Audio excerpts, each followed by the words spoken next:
ki KYK borçlarından kurtulmak istiyor. Seroka Yekîtiya Ciwanên Tirkiyeyê kampanya komkirina îmzayan dest pê kiriye û daxwaz ji hikûmetê dikin ku yekser deynê xwendekaran efû bike. Hayata borç yüküyle atıl. Em naxwazin bi deyn dest bi jiyana kar bikin. Em naxwazin ji bo deynên zêdebûyî û faîzeyê kar bikin. Bila yekser deynên ser xwendekaran nehêlin.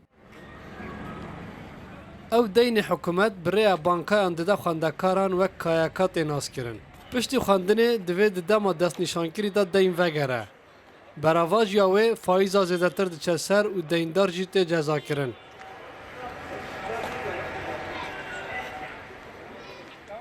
Ji ber ferqa enflasyonê li beramber deynê xwendekaran di roja duyem a cejna Qurbanê de sê qat faiz çû ser deynê xwendekaran.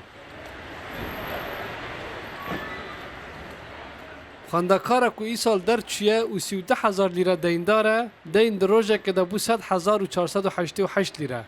Dana mehaneya deynan jî gihîşte 5,500 lîreyan.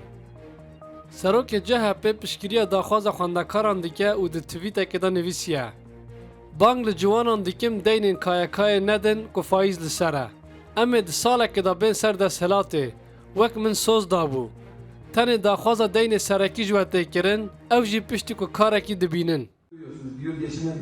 Serokê rêxistina Partiya Pêşerojê ya Wanê hişyariyê dide wan 6 milyon ciwanên ku bo cara yekem di hilbijartinan bêdadê deng bidin. İşte dün gördünüz. Duh wedît sê qat faiz xistin ser deynên xwendekaran. Faiza faiz, faiza faiz û faiz. Ji bo xatirê Xwedê hin dijminê van ciwanan in. Hişyariyê didim wan 6 milyon ciwanên ku cara yekem deng didin. Dema hin çûn ser sindûqên dengdanê vê yekê ji bîr nekin. Burada uyarıyorum. Sandığa gittiklerinde bunu unutmasınlar.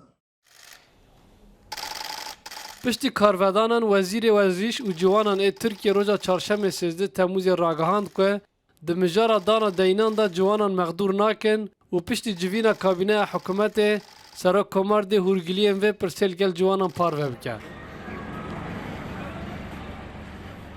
Li gor amarên saziya amaran a Tirkiye ku 16 Temûzê belav kirine, sedî 20.3 ciwanan li Tirkiye bêkar in.